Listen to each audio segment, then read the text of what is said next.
Assalamu alaikum, alhamdulillah, salatu wassalamu ala rasulillah. Just a quick recap for everybody at the moment. So, alhamdulillah, we've briefly tried to cover Warum and Ishmam. As I said in previous lectures, you don't have to kind of stress about with regards to stopping. So, as we said, I had to demonstrate in the video the full waqf for the Ishmam. Ishmam, as we said, is easy to detect in the middle of the word because once you let it through and you say Ishmam, you can hear the difference. Example I kind of gave, apart from manna, you can hear it more clearly in another riwayah when you're reading. So rather than saying si'a, you're saying shi'a, and that is controlled by the retraction of the lips. And this can basically be done, by letting air flow through it in a precise manner. You can't do this, however, for a waqf with ishma, because as we said, when you do this with the lips, there is no air in the sukoon. So when you say like nasta'een, it sounds very similar to waqf with iskan. So that's one key thing to remember. So it's in our style, it's easier to hear it when you're reciting as opposed to stopping.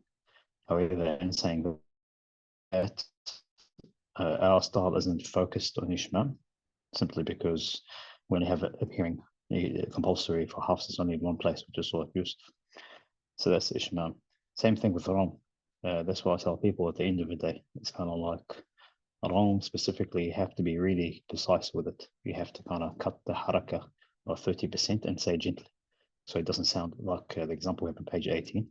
When I read in wasl, I say فَيَغْفِرُ لِمَن يَشَاءُ. So that's what it sounds like. If I stop and I say فَيَغْفِرُ and say this is, I'm using in this case, it's completely invalid because this is, to me, this demonstrates not only does it comply with the rules of Arabic grammar and general Arabic speak, which is in violation with the third pillar of recitation, it also makes to me that you don't know the difference between the ikhtilas of the haraka and saying it softly.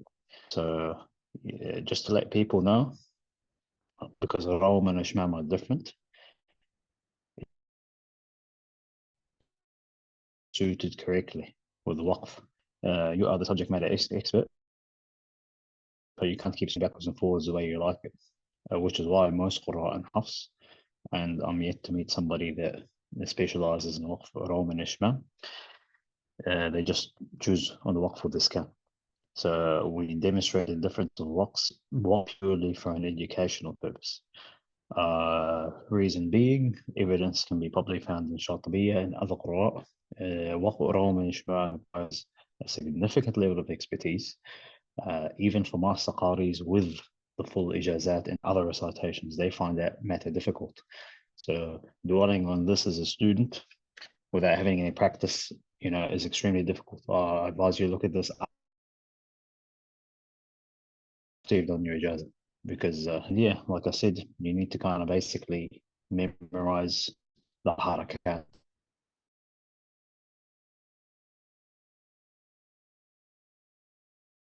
in Arab, as we say, which is the ending of the word, of each word that you stop at.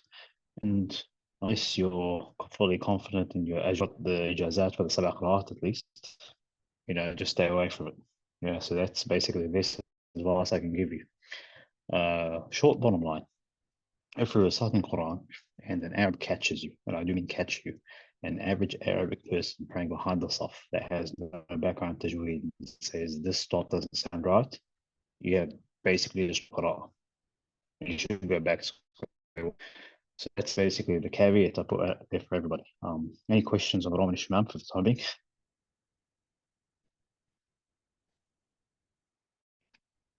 You all good, bro?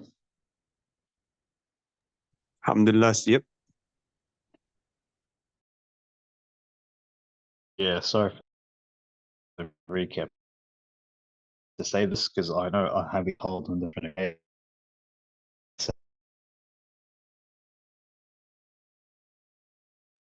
All right as well. Where are their essentials? I do understand a lot as Muslims wear everything else, but when it comes to, let's be honest, man, Imam al-Bukhari spent a lot of time and wealth just to get proper education.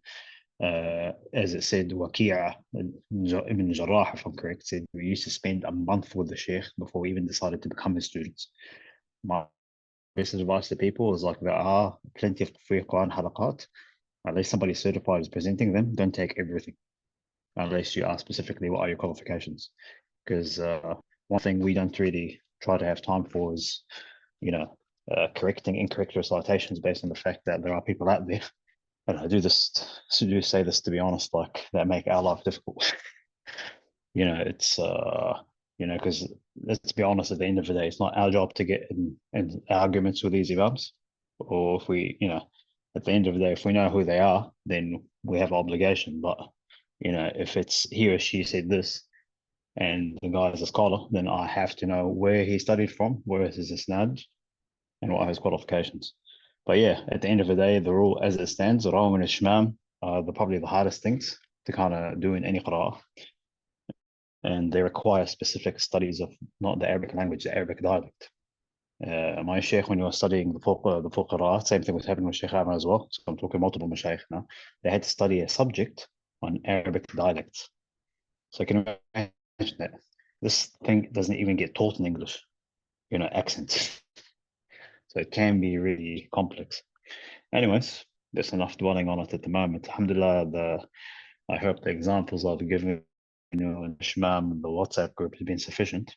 I know I'm not covering it in detail here for specific reasons, but it's good to know if you're going to study as a teacher. I'll probably get you, Brother Musa, to carry on, inshallah, from the cases where Ram and Ishmam are not applied, because this is another thing that doesn't get taught normally. So go ahead, bro. Bismillah. The cases where Rom and Ishmam are not applied, rule there is neither Rom nor Ishmam in the following. 1, the feminine ha, which is written as a ha. 2, the plural meme when it is read with the waw following it. The presented haraka. So you're familiar with the plural meme? Plural meme. It's quite a unique one. Yeah, no. So this one, it's not an all qira'at, don't get me wrong, but you'll see it in specific ones. I'll use al-Fatiha, like you got Bismillah, you got صراط الذين أنعمت عليهم. That's Hafs. If I continue, واو الجماعة means واو الجمع, sorry, here. When you do the صلة, there's another style that reads صراط الذين أنعمت عليهم غير المغضوب. You see what I mean? Yeah, yep. So because of that word, and it's talking about the group, they have a unique case where they say it's like a mini dhamma at the end. So Right. to preserve the meaning of the word, you cannot use ishmam for something that already requires it there. So here, when you think about it, alayhim has got a sukoon in our mushaf, right? Yep. Yeah. Now, when you're speaking to normal Arabic dialect, and again, that's what I mean, the science of dialects is involved in Ram and Ishmam. Certain reciters recite with, as we know, mim and jama'. So in this case, you can't say I'm doing mim and jama' and I'm doing ram. It's like, bro, it's kind of like you can't be cutting the waw and saying a full waw at the same time, because it's just going to get too complex. It's like, is this guy stopping at a sukoon, or is he stopping with waw or jama'? Or is he trying to do ishmam? Or is he just incompetent? You see what I mean? So it's just like you stick to, because of the rules of a recitation, you have to kind of stick to that accent or dialect they're using. So it's a bit weird, but it makes sense for other qira'at because we don't have waw jam' and hafs.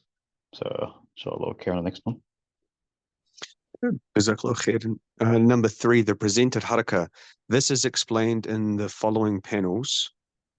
So it is. So then we're going to the feminine ha, written as a ha, but it's a different ha. It is a ha which is attached to the ends of nouns to indicate they're being feminine. It is pronounced as a ta when joining, and a ha with a sukoon when stopping, and neither rom nor ishmam is applied to it. That's perfect, mashallah. So is that self-explanatory? Yeah. Yeah, alhamdulillah. So it's, again, this is probably, let's not talk Rom and Ishmael. The bigger problem we tend to get facing when we're teaching this is when people are reciting, shall we say, as Rahmah or Rahmah. So obviously the biggest thing is we have to teach them, when you stop on it, it has a sukoon, as a result it becomes Rahmah. And on the Sida, you pronounce the ta. And it has the drawing of it here, mashallah, done quite beautifully. What will, obviously, because it's, as you see, because it's complicated, you don't want to even further complicate it further by introducing Rawm and Ishma. It is what it is. Just read it as it is, put a sukoon, just leave it. So if you get asked this, however, at a test, it's a different case. So, but yeah, as you can see, again, if you're going to use Rawm and Ishma, will be told on when not to use it. So, but if your boss Sorry, comes and Ustad, he sees you using a spanner for something else, yeah, you're good. Can you hear me? sorry, no, you're just breaking up a little bit, but alhamdulillah, you're back now. Oh, Jazakallah. Yeah, what I was basically saying is like you're working in a workshop, and let's just say using a spanner for a job. Obviously, it's if it's a shifty, then it's gonna be able to twist certain bolts. But if using it the wrong way, using it for the wrong application, your boss is supposed to ask you why you're using this tool. You should be using something else. So yeah, so that's another exception. So alhamdulillah, we've covered that. We'll use another case, the feminine ta. Okay.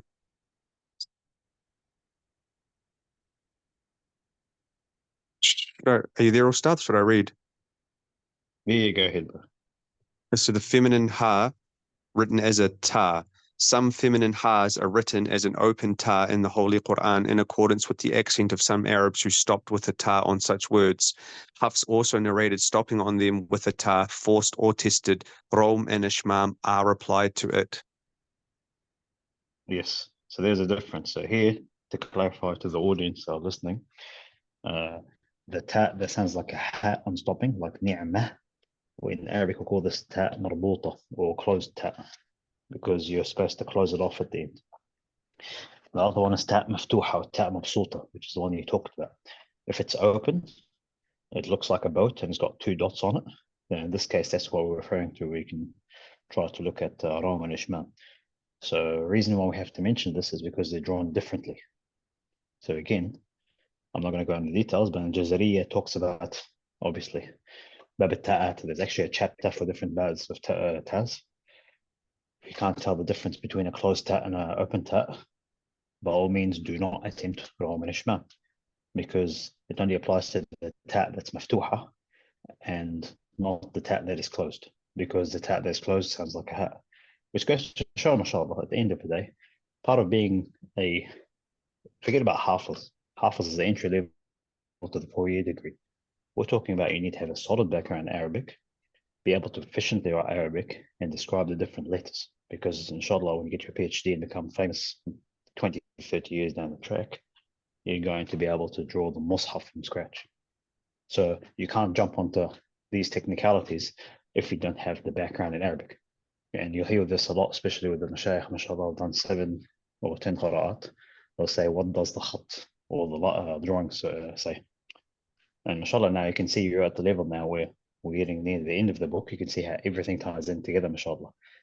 It's like, I do teach Quran, alhamdulillah, I teach it to non-Arabs, but to get proficient to the level where you want to fully appreciate and understand it, you can't say, I don't want to learn Arabic. It's kind of like, you're sitting down with us, you're learning everything in detail. Might as well go the full 9 yards, as they say. So I'll do the next page, bro. Examples. Do you want the examples of the feminine, or we've pretty much done that, have we? Oh, we'll do it really quickly, just to kind of demonstrate to the audience. Inshallah. Examples of the feminine ha written as a ta. So Imra'atu Imran, and then stopped on with the sukoon Ishmam or Rom. Oh, so this is this is showing us how to do Ishmam here or Rom. Yeah, so it's a ta maftuha, so you can forget about Ishmam, just because Ishmam you can't see it. Imra'at, and then I do the thing with the lips, yeah. So Rome, imra'atu, imra'atu, imra'atu. You see what I mean? Like that really, I'm lowering my voice intentionally and I'm cutting it short. So try that with وبنعمتي. So وبنعمة الله would be وبنعمتي. وبنعمتي. Yep, that's good. And rahmat. Oh, this is an interesting one.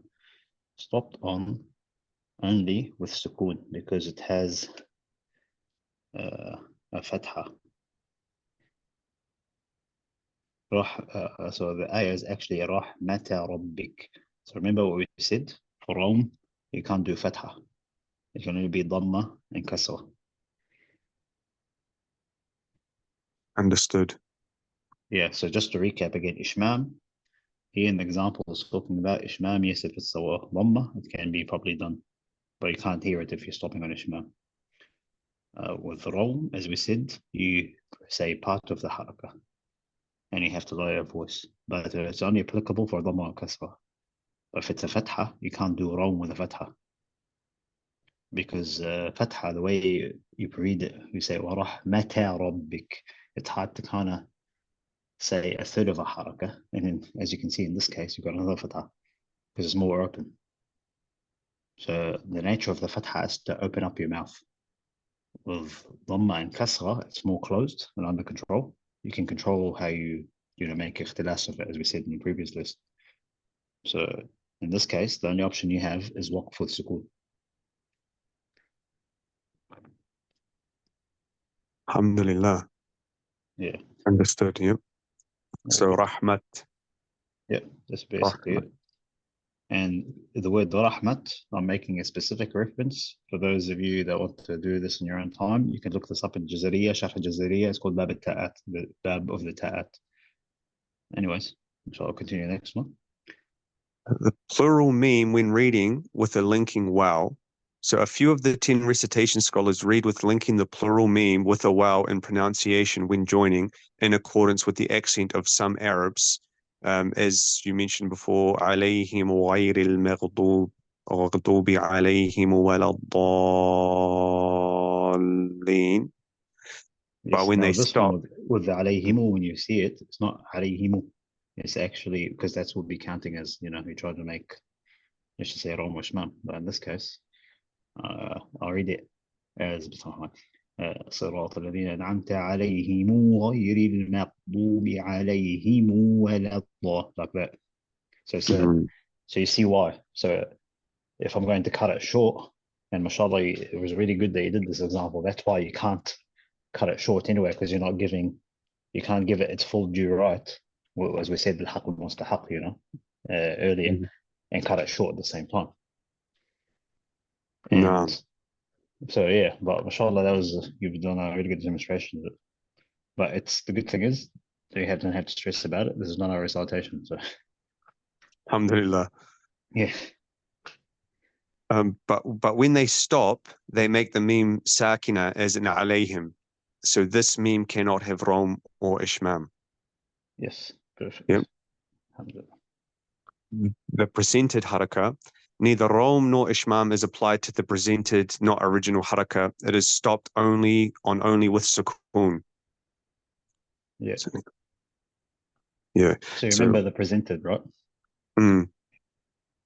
Because the asl, as we say here in examples, is قُلِ اللَّهُمَّ, right?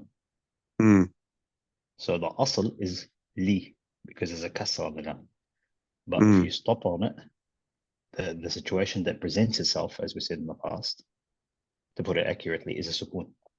So in the asl, the actual, it's a kasra, but the situation that presents itself, which means I have to modify my style, which is a sukoon. So in this case, I have to say قُل وَإِذِ ابْتَلَى وَإِذ. Oh, sorry, وَإِذ. I'm going to say إِذ. That's a different. That's a lahm. Yeah, but you see where I'm coming from. Just you need to be careful about it. Let's try the last one. حينئذ. حينئذ. Yeah. Yes, perfect. Alhamdulillah. All good. We'll do this one. Well, I think we're nearly done with Ishmael by the look of it. Okay, recite a school of thought about Rom and Ishmam regarding the pronoun ha. The pronoun ha, it is the ha which refers to the singular male third person, and it is either with a dhamma or a kasra, as in innahu ala raj'ihi laqadir. Recitation scholars have three schools of thought concerning applying Rom and Ishmam to it. One is the absolute prevention, two is the absolute permissibility, and the third school of thought of detail. Go on next page for explanation, inshallah. The school of thought of detail about Rom and Ishmam on the pronoun ha. There is no Rom or Ishmam on the pronoun ha when it is preceded by one, a ya with a sukoon, two, or a kasra, three, or a waw sakina, four, or a dhamma, as in fihi wa kutubihi fa'aluhu yukhlifuhu. Rom and Ishmam accompany the pronoun ha when it is preceded by one, a non-vowel sakin letter, two, a fatha, or three, or an alif, as in minhu and lan tukhlafahu ijtabahu. Yes, so I think right now everyone's brain's fried by the sound of Mine certainly is, yep. it. So as you can see, if we go back a page now, specifically he's saying there's three different madhab. You're only, and I'm telling this as a specific instruction to everybody who's going to listen to this video for the years later, you're only to explore madhab once you've mastered a specific style of recitation, and then you can talk about the different school of thoughts, because it makes it easier to actually pick and choose. Obviously, the last thing that happens is that, you know, you get taught one way and it's like, well, there's options, and just, you know, scrambles your brain. But basically, as you can see, the option here, mashallah, because you guys, the last 10 pages or so we've been covering, you get options specifically that are based on Arabic grammar. And here, unless you know the dhamir that links specifically to the male pronoun, then by all means don't engage in it. And that's what's really difficult, because, you know, your mind is racing like crazy. Even for half of the last thing you want to be thinking, is this a feminine ta? Is this a ta maftuha, which is a flat ta?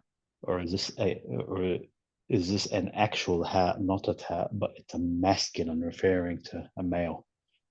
So what the ulama here at the end of the day, don't get too dwelled into the details. We'll just skip this detail for now. Some people are saying keep things bloody simple. Astaghfirullah, but I'm just being really brutal. They're saying keep it extremely simple. Say it with a sukoon. Fi, that's it. You see what I mean? Yep. Oh, yeah. So that's the first one. Second one, oh yeah, definitely. You should do all of it, but be careful. And other people are saying, look, we're going to take the middle path. The detailed school says it's not permissible, but permissible at the same time, provided you exercise these exceptions that you mentioned.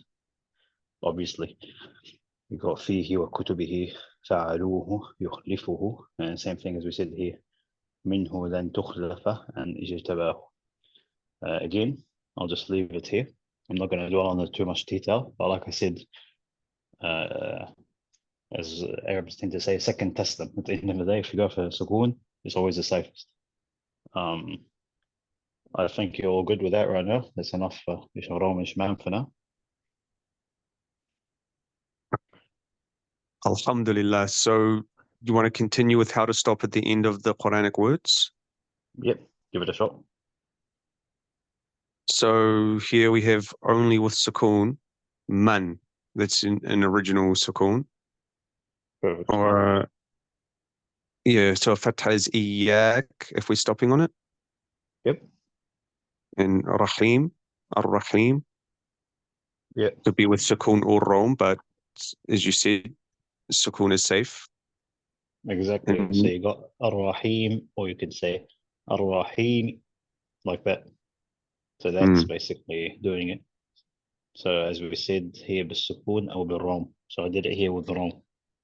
Next one you said? so if it's with the next one, a dhamma with sukoon will be na'bud, and if it's with rom, na'bud. Yep. And with Ishmam? نعبد نعبد Well, you see where I'm coming from. If you cut it short, then it's going to sound like wrong. If you cut it short and say it gently. Yeah, So, exactly. so you see where it gets difficult, and at the same time, if you say na'bud and you stop on it, it gets really difficult to say it with raum, because as we said with raum, you have to do the thing with the lips, but at the same time you have to do a qalqala, which means it's going to sound closer to stopping with a sukoon, right? Yeah, So raum, to stop on raum, visually it looks different to waqf with the sakin, but you have to get the qalqala in it because it's still part of the hukum. Oh, sorry, not really. You can't execute the qalqala because you're stopping it with raum. But as you've done it with the raum, it's easier because it's already a dhamma, and you just basically cut the dhamma short.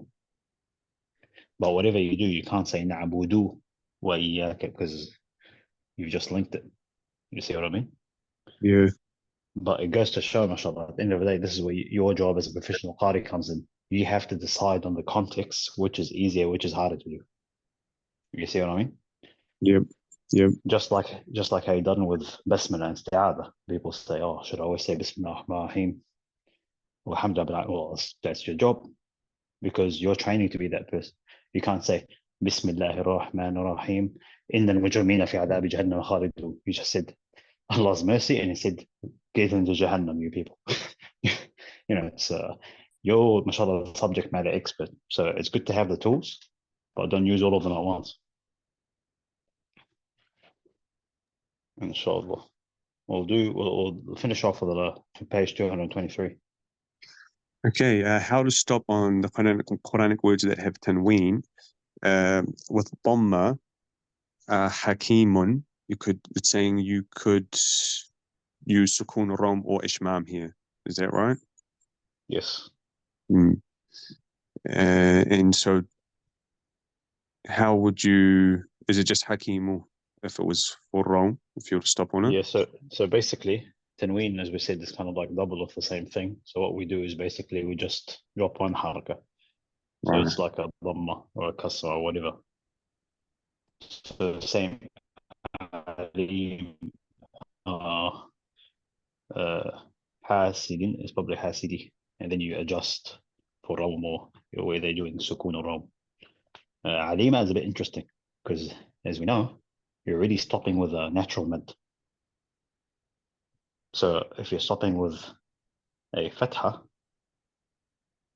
it's just going to blend in. And the thing is, as you can see, you can't stop with arad anyway, right? Yeah. Yeah. So because as we see, it's already flowing that way naturally. It doesn't make sense to cut it short or modify it. It's like a car basically. A car is already coasting down the road. Don't stop it from moving. Yeah. So give it a shot. At least one of them. It's up to you to choose whatever it's wrong or ishman. Ishmam, yes. So for Hasidin, Hasidi, Hasidi. And then Oh, sorry. Alima, That's wrong. Yeah. yeah. And Hasida is Sukun. Yep. Oh, And yeah. then I see that. Yeah. and then Alima. Alima is the only way. Alima. Yeah, that's perfect. Alhamdulillah. Any questions on Ram Ishmam? I think I've I really mean, wore you out. no, there are questions, but alhamdulillah, I think, I got a decent understanding of where to start learning, on my own about it as well. It's quite complicated. Inshallah. I mean, most thing to remember at the end of the day is that, the simplest rule I tell people, Ram is stopping with a dhamma or a kasra, reduce cut it by a fraction and lower the volume. But you can't do that for fatha. Ishmam is a different one. And it's quite simple as stopping at it. Stopping at Ishmam is the easiest thing. You just curl your lips back, nasta'een, and then you do the thing with the lips. So that's basically it. This has more use, mashallah, in other qiraat when they talk about Ishmam Bizay, as we said, and other examples. But alhamdulillah, it takes practice. Like I said, I need to practice it as well. So alhamdulillah, at least we've covered it. Good news is now we're into the easier stuff. So we could do the 7 alifs. I'll get you Inshallah. this. Bismillah. Just before we move on, Ustad, if it's okay, just to, with Ishmam, there is one place in the Quran in Hafs and Asim that must be recited with it, Surah Al-Yusuf. Yes. And That's the one. that's the only place. Yeah, and this is what it sounds like. قالوا يا أبانا ما لك لا تأمنا على يوسف. There's a famous video of Sheikh Al-Husari, inshallah, reciting it, and you can actually see his lips doing it there. It's really subtle. And this is, by the way, a Shatibiya. I've been also told by my Sheikh, until I complete the recital and all other recitations of Hafs, it's a short form of ta'manuna. Ta'manuna is also valid. But, it's kind of like, rather than saying cannot, you got can't, and you're saying cannot. You see what I mean? So Yeah. that's the closest illustration I have in English to that in Arabic. So it's concatenated form. Yeah, that's it. And in Rome, there is no place in the Quran and Hafs and Asim that we have to recite with it. It's just optional. Well, yeah, pretty much. There is no compulsory that I'm aware of now. Jazakallahu khair. Yeah. So the 7 alifs, they are 7 alifs in 7 words according to the narration of Hafs from Asim, which are pronounced when stopping and omitted when connecting.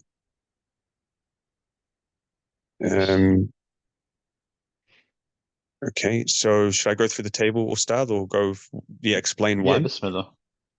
So 1, it is also correct to omit its alif when stopping so that the reciter stops on it as salasil. And since it is impossible to vowelize a single letter with 2 harakas at the same time, scholars have set the circular sukoon on its alif as a sign of omitting it when both continuing and stopping. They indicated the way of pronouncing its alif when stopping in the remarks at the end of the Quran. Okay, so let me think of an example right now. Let's bring a practical example. So we got first word, got ana. But if you continue, you're saying ana rabbukumul a'la. If you stop on it, it's ana because of the sukoon. So the sukoon means do not extend the natural mad past its limit. So you got لكن هو الله ربي. Yeah. If you stop on it, Yep. it's like لكن. Well, let me just check. أنا ربكم. لكن. Oh, لكن. Sorry, I'm not making the sukoon. But if you stop on it, you say as لكن. And you extend it there. I'll have to double check that one with the waqf, because I remember I was hearing a lecture about it just earlier. So I'll get back to you, inshallah. الأحزاب ظنون وتظنون بالله الظنون هنالك وتظنون بالله الظنون. الأحزاب, another one. الرسول, same thing. You don't say it as you got سلسبيلة. Okay, I'll give you an example. Surah Al-Insan is a classic case. You're talking about example number 1, yeah? Muhammad. Insan, you got the ayah is إِنَّا أَعْتَدْنَا الْكَافِرِينَ السَّلَاسِلَ وَأَغْلَالًا وَسَعِيرًا. But if you can stop at it, إِنَّا أَعْتَدْنَا الْكَافِرِينَ سَلَاسِلَ. So, but if you link it, it's shorter. You see what I mean? Yep. Another example, got قوارير. If I link it, I'll say قوارير من فضة. Does that make sense now? And as he says here, number 2, concerning قوارير in ayah 16 of the same surah, its alif is omitted when both continuing and stopping. So here, what you have, this is what I tell people, this is a shortcut. Alifat al-Sawakin, they're basically an alif. They're pronounced like an alif, but they're a sakin. At the end of the day, you can't extend them beyond like any other alif. So you have to kind of do a control stop on them. You see what I mean? Yep. Or, you can't say, Ana rabbukum al-a'la. You know what I mean? And I ask you, hey man, what are you doing? You're saying, oh, I'm elongating it naturally. It's a natural note. In this case, it's invalid because it's sukoon in the alif. You see what I mean? Mm. So in these 7 positions, it's like a placeholder, in other words. It's fulfilling a different purpose. So when I say salasila wa aghlala, that's what it sounds like when I link it. But if I stop on it, that's when it becomes natural. Salasila. You see what I mean? Yeah.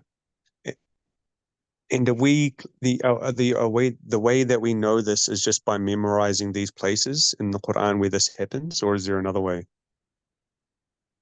In this case, yeah, pretty much. Like in this case, same thing with going back to Astaghfirullah Azim, Surah Al-Kahf. You got لكنه والله ربي. I say لكن. You see what I mean? Because of Mm. I'm stopping it. The sukoon's actually on the alif, not on the actual letter. You get what I mean? Mm. Mm. So I know it's a bit complicated. Even I had started having doubts for a second, but that's how it's actually applied. So this is what to remember. If you're continuing, then by all means continue and remember that sukoon. You can't say ana rabbukum. You say ana rabbukum. If you're not continuing, you're stopping, extend it. Ana لكن الظنون sorry الرسول السبيل. You don't say السبيل. You see what I mean? Because that sounds Mm. like Rome. Mm. So this is the number of things to remember. If you remember the 7, that's more than enough. Just remember, if you're continuing, it's basically like a normal haraka on the letter. And as you can see, all these harakat are fatha, right? Yeah. الظنون هنالك. So, does that answer the question? Mm. Jazakallah Alhamdulillah. khair. Ajmain. Yeah, it's always good to revise as well. So this book is a really good test. Like, I kid you not, I finished this class, and then 2 or 3 hours later, my sheikh will ask me the exact same thing. Subhanallah.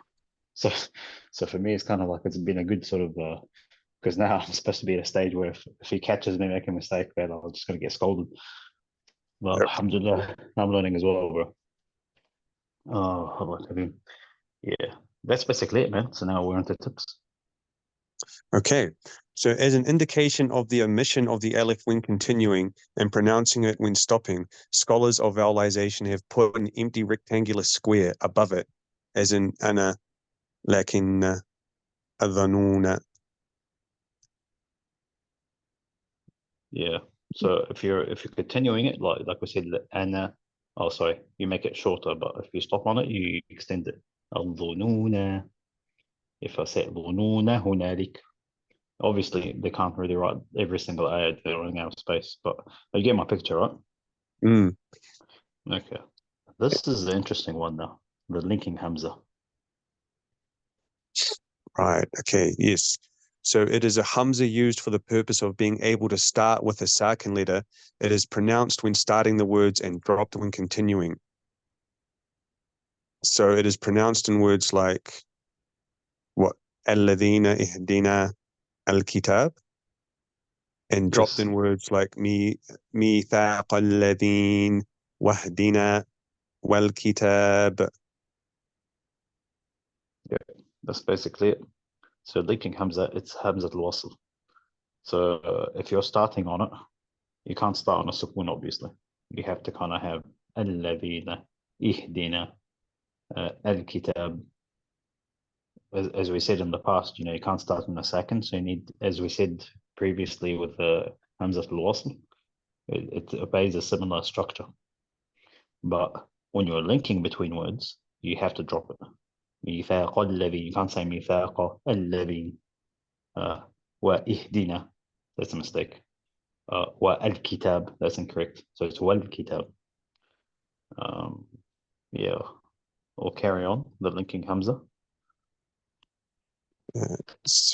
So the haraka of the linking Hamza when starting a verb?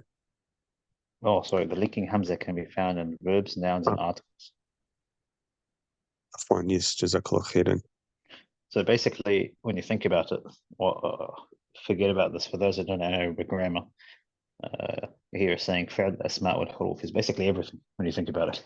So it can appear in anything.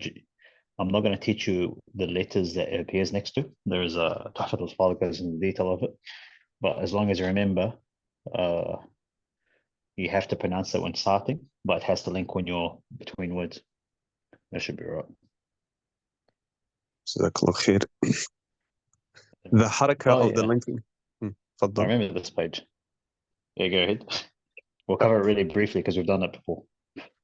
Yeah. Okay, the haraka of the linking Hamza when starting a verb. Yeah, the linking Hamza takes a dhamma when it begins a verb if the third letter of the verb has a required dhamma. Right. Yeah, we have done these. Urkud, ud'u. Ijtuthat. Yeah. Ujtuthat. Unzur. Yeah. And then here we have the case of imshu, right? Yes. So here we said, but why is he saying e instead of shu? And we've said in the past, the root word of it is imshi. So in this case, you might say, why the heck are you putting a shad dhamma on the sha? And it's like because it's a group that's involved. Well, jama'ah gets given to a group. It makes sense for the Arab in this case, or the Sarf at least, sorry, to put dhamma, because the dhamma merges well with the waw and jama'ah, so it's gentler pronounced. Imshu. You don't want to say it as imshiu. You see what I mean? So this is more along the lines of sarf and word structure. Again, that's where Arabic comes into handy. And that's when people are saying, look, and this is what the Qur'an have heard as well, my limited understanding, is that some people will say قُلُوا, because one person's looking at the presented case, like as we talked about, like قُلْ as we said, قُلْ إِدْعُوا. You just read this. But when you stop on it, you have to stop on it with sukoon. You can't do it wrong with shmam, right? So the presented case is qul. For other people, it's like, nah, mate, I'm seeing it as a kasra, it'll always be a kasra. Some people are saying, look, well, let's look at the situation that presents itself. It's actually a transformed waw. Some people don't care what you transform as.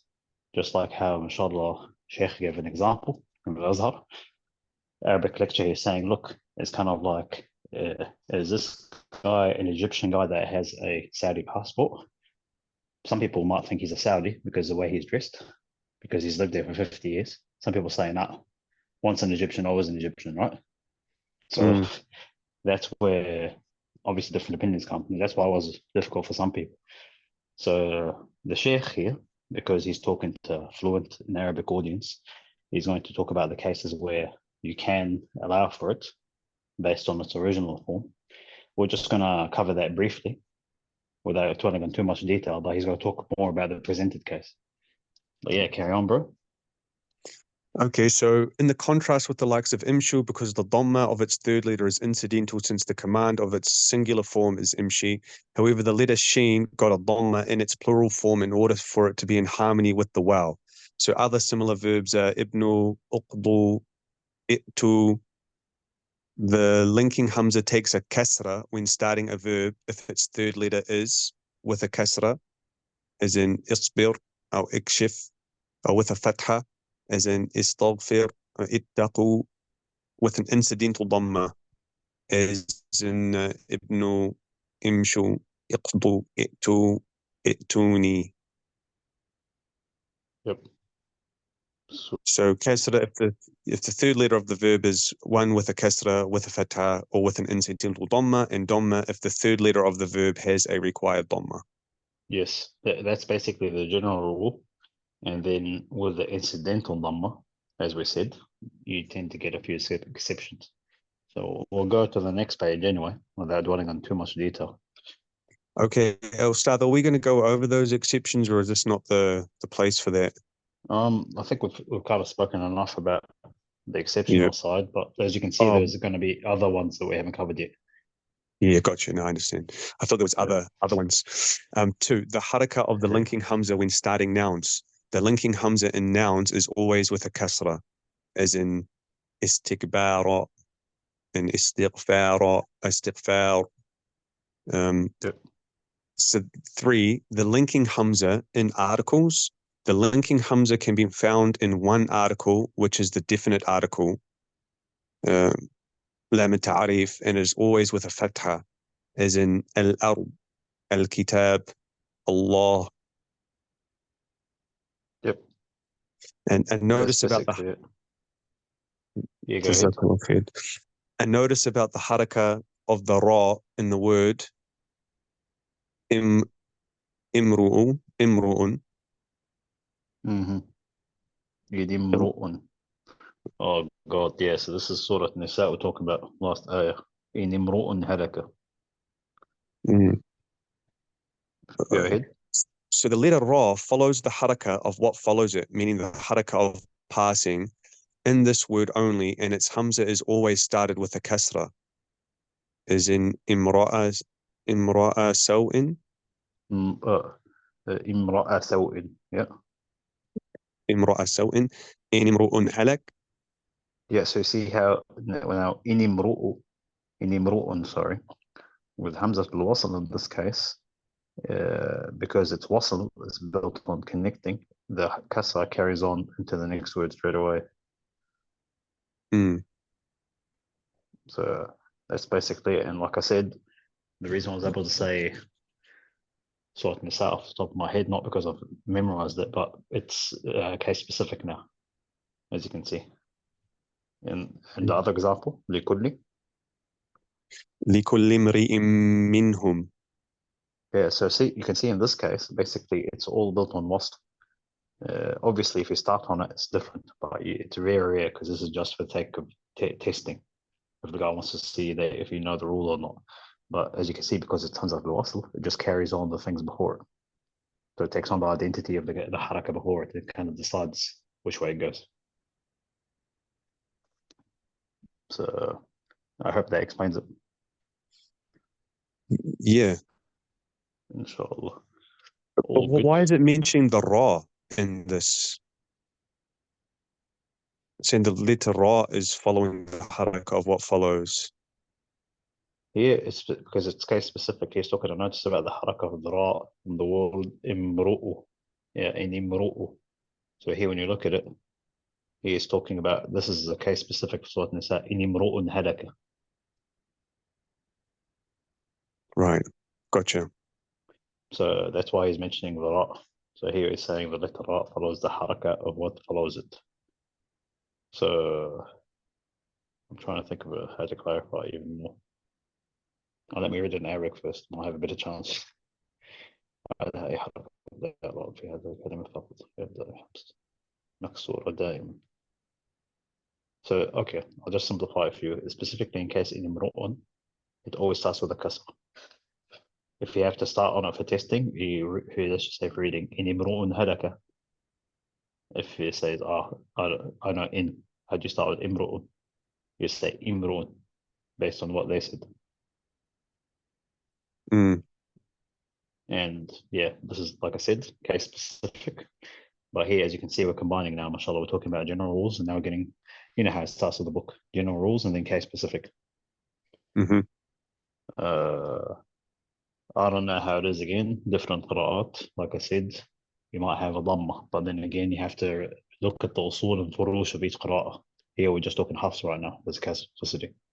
So yeah, by all means, you know, inshallah, when you move into usul of other qira'at, you're going to understand if you see like a u instead of a e, you'll know, oh, this is incidental versus actual. That's Mm-hmm. basically it. Alhamdulillah. Jazakallah khairan. The tip, the symbol of the linking hamza in the vowelization of the Quranic script is putting the tip of the letter sad above the alif in this way, as shown, which is derived from the beginning of the word sila. Sila. Yes. Yeah, so we don't put a hamza. Although it sounds like al-qamar, we don't want to put a Hamza in there because it's going to confuse people. So that's why we put the Sad for Hamza al-Wasl. Because when you read it, you don't want to say وَخَسَفَ الْقَمَرِ. As you can see, I'm actually intentionally cutting the word if I say al with a Hamza. That's why we invented the Sad, because you read it as وَخَسَفَ الْقَمَرِ. So yeah, so that's why it's specifically written in that form, and it's not a Hamza.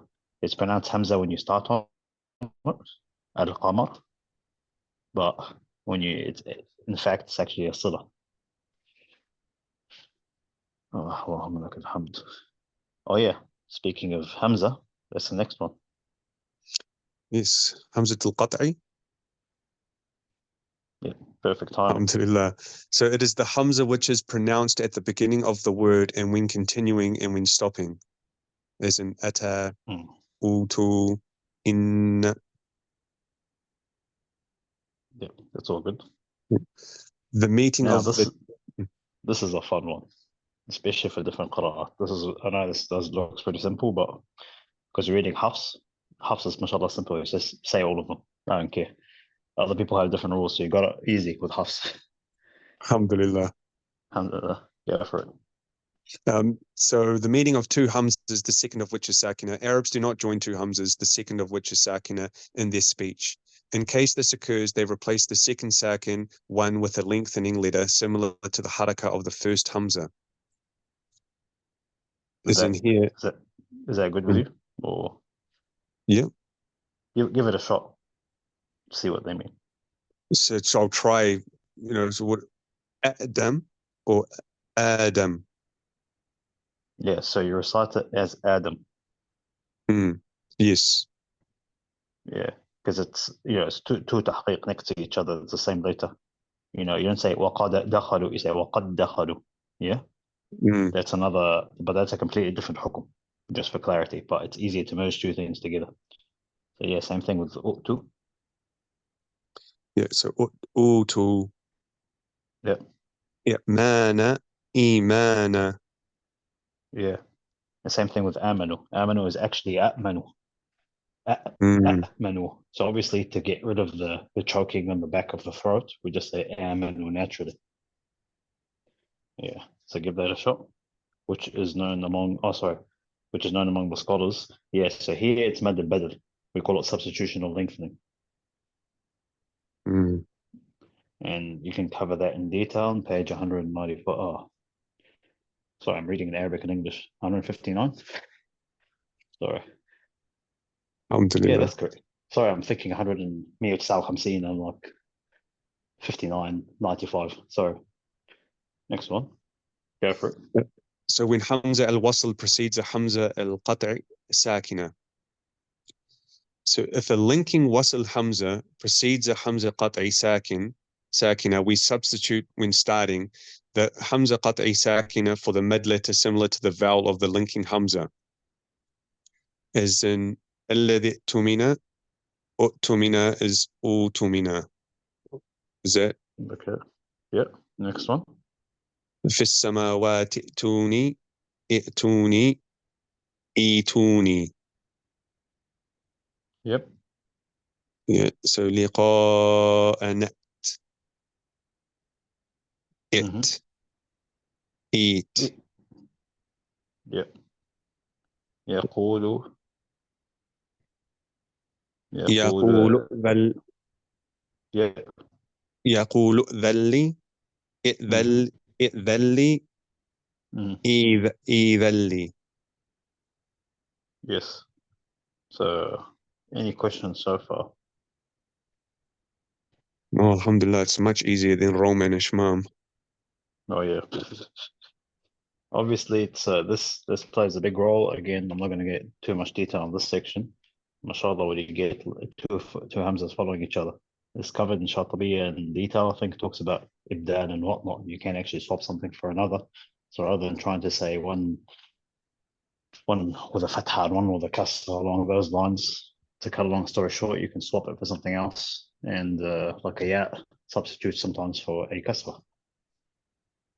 So, but then again, this is covered in other qira'at. But here, specifically going back to Hafs, الذي tumina.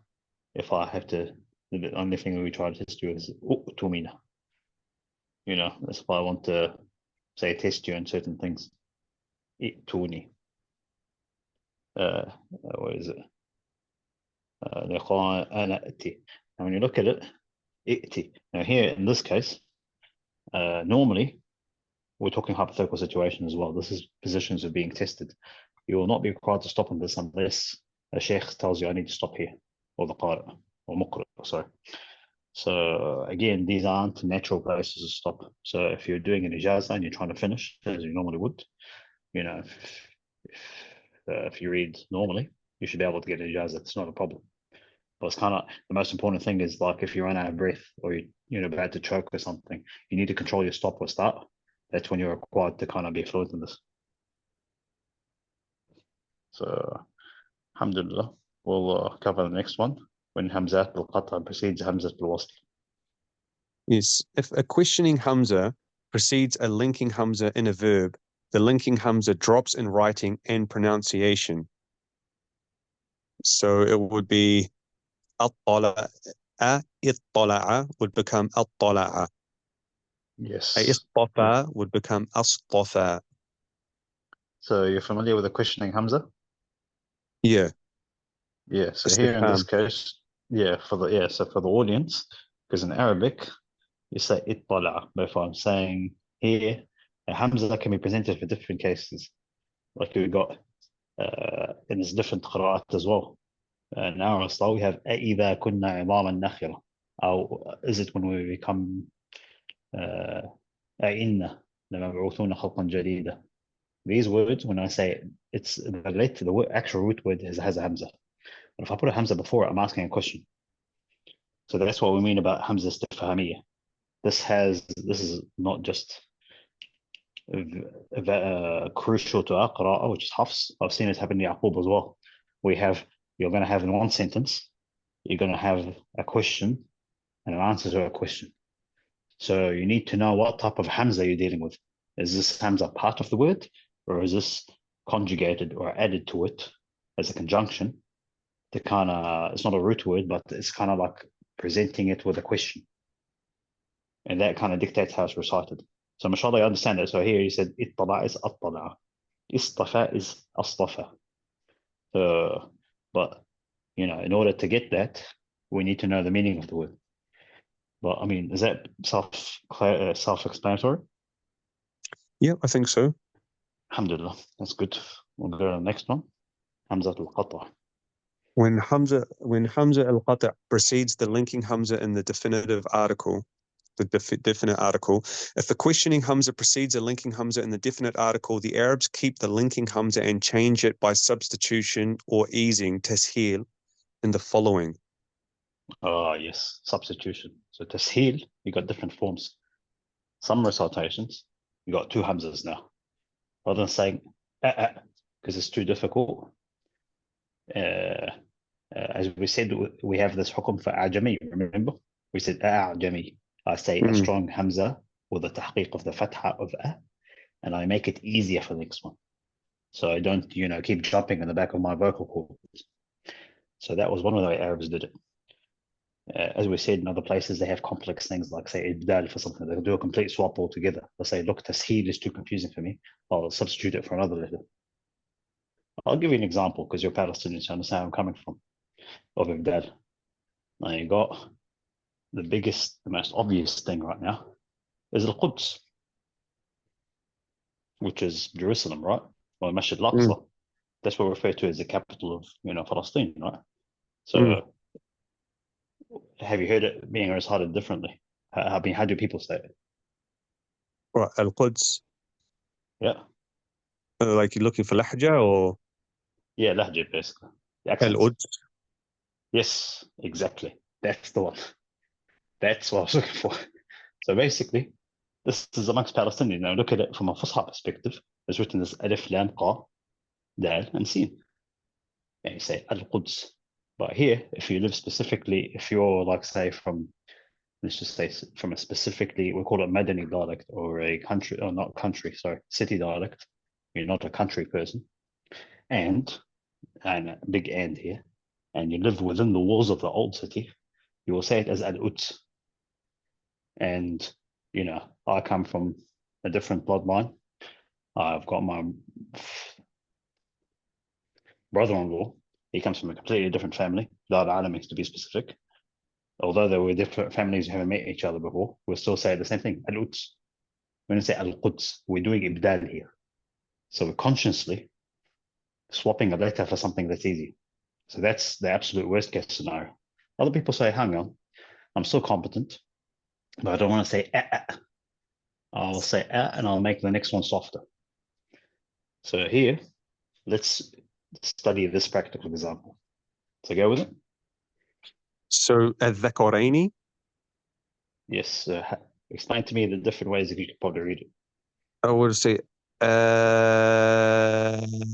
الذكرين. Yeah, and why would you do a 6 harakat mad? Because there's a sukoon coming afterwards. A shadda, Yeah, sorry. So in this case, it's what type of mad is it? المد اللازم. Yes, perfect. That's good. So that's one way. Now read what else it has to say about it. So that was, or if the other one would be, is it الذكرين or الذكرين? Yeah, so you say tahqiq of one, and you make it easier for the other one. You say الذكرين. So الذكرين. yeah, so you make the seal of the next one, but of the first one has to be same thing with a'jami. You don't say a'jami, you say a'jami. You see with the next one, a'jami. I'm not trying to say it as don't make a mistake of making it as I'm saying it a'jami. It has to be like a but softer. That's how I tell people. That's the trick to it. But don't say it as a'jami, but don't say say a'jami. So it's like So, it's like it's like a without the You see what I mean? yeah. And is that for the one, the alif with that like circular dot on top? That's the one where we do Yes. the tasheel, eh? Yes, that's what to say. So give it a shot. So الذكرين الذكرين. Yes, you don't say الذكرين, but yeah, you said it الذكرين. So sorry, could you try one more time? الذكرين. الذكرين.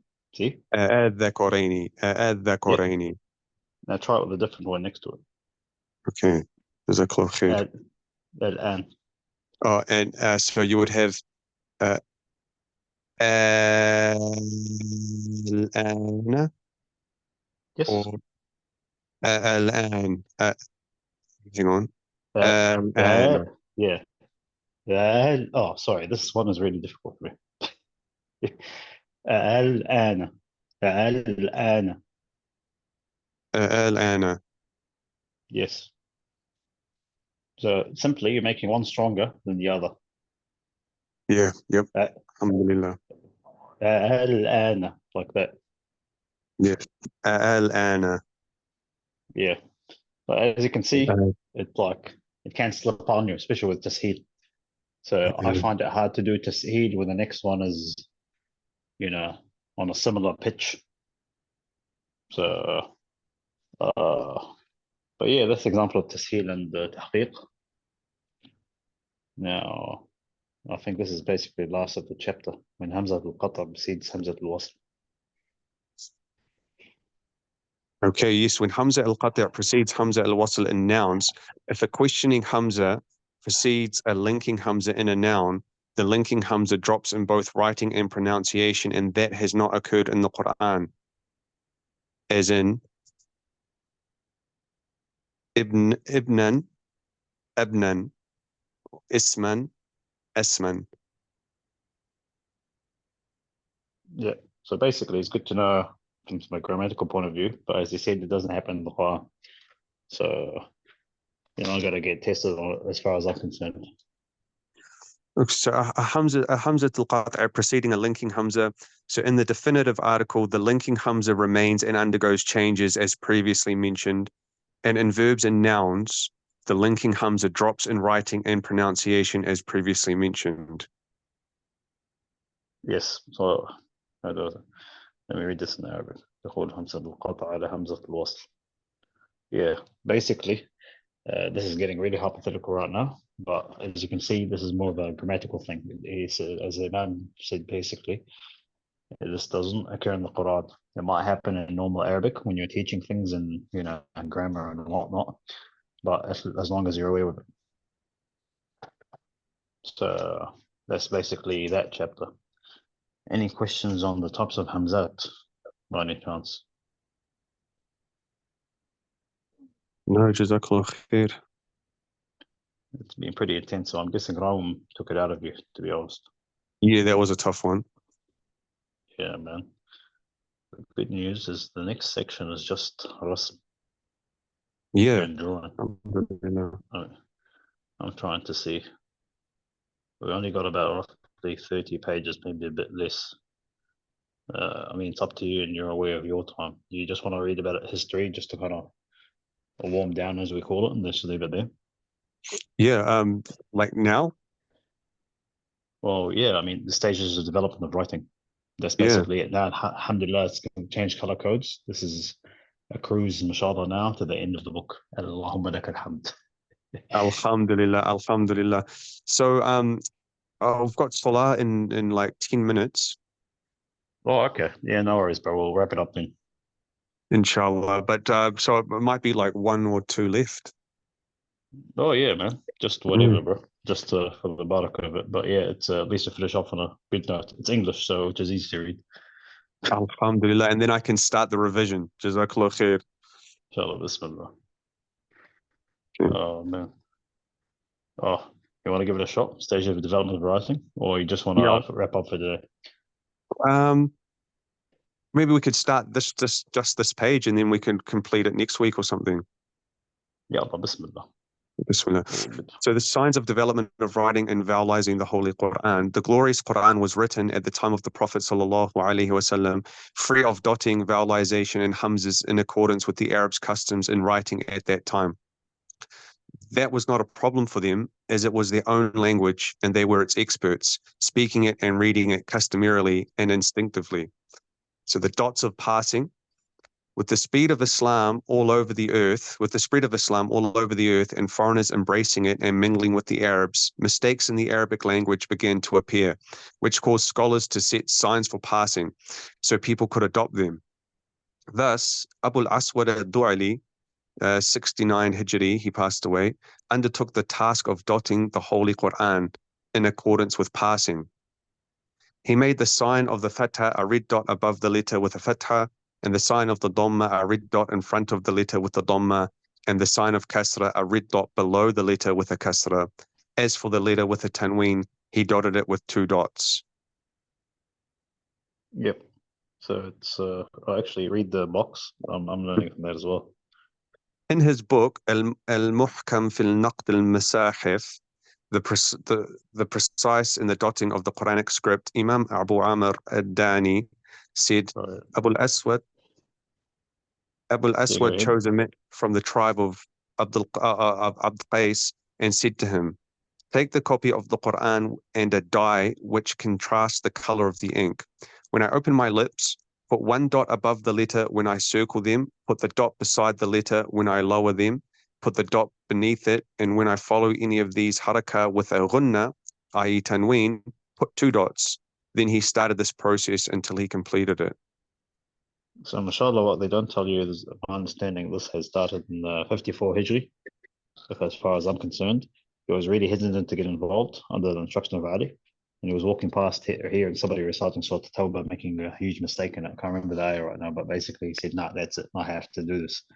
And he did a selection process, and that guy was the best guy amongst the guys that he tested.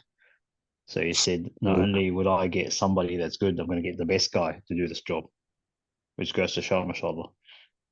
He didn't pick any Arab. And likewise, I tell people, don't pick any Arab but lead Salah or any Hafiz, for lack of a better word, because this is the level of respect this guy gave to the Mus'haf when he did it. So it's obviously, I think the next page basically talks about the dots and how they look like and whatnot. But just to give you an idea of what actually happened, everything was written in black ink, the dots were introduced and they're written in red to begin with. So because people were scared at that time, because it was a new thing they were trying out, so they made sure that, look, we're going to bring this in, trial it out, see what it looks like, use a different ink. That's why some of the old Masahif you can see in the museums, they might, if they have the dots in red, they were probably of that era as well. So you can even tell what time, mashallah, they were written. So it's there is a sort of science of scriptures when it comes to like timelines of historical events as well. So it gets more into archaeological evidence right now. But I hope that kind of explains what he meant about using different dyes. Yeah. So when the ulama say if something came, or let's just say a kitab shadda, let's just say, or a random or khat that's wrong or odd, we say so and so khalaf al-sawad, or this technique is actually conflicting with the black ink. That's what they mean about it. If it's conflicting with the black ink, it means there's something wrong. Because the black ink was basically the exact same text by Sayyidina Uthman. So it's, but yeah, again, the dots, let's make it clear to everybody. The dots were introduced, for my understanding, for the sake of the harakat. So it's the harakat that came first, which is the articulation points. Then the dots came finally later. So it sounds a bit crazy for people, but the fatha, the dhamma, and the kasra were actually in the form of dots to begin with, unless I'm mistaken. So that's what confuses people. So I don't know if that's news to you.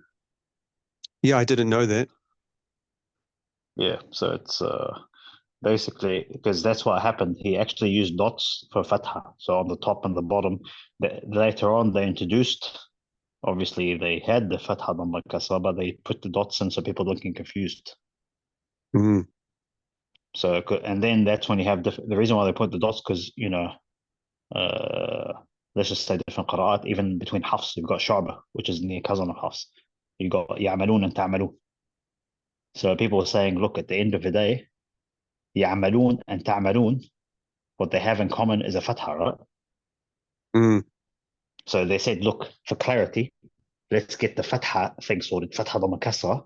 Then, depending which riwayah, people can like write riwayah specific masahif. You get what I mean? Yeah.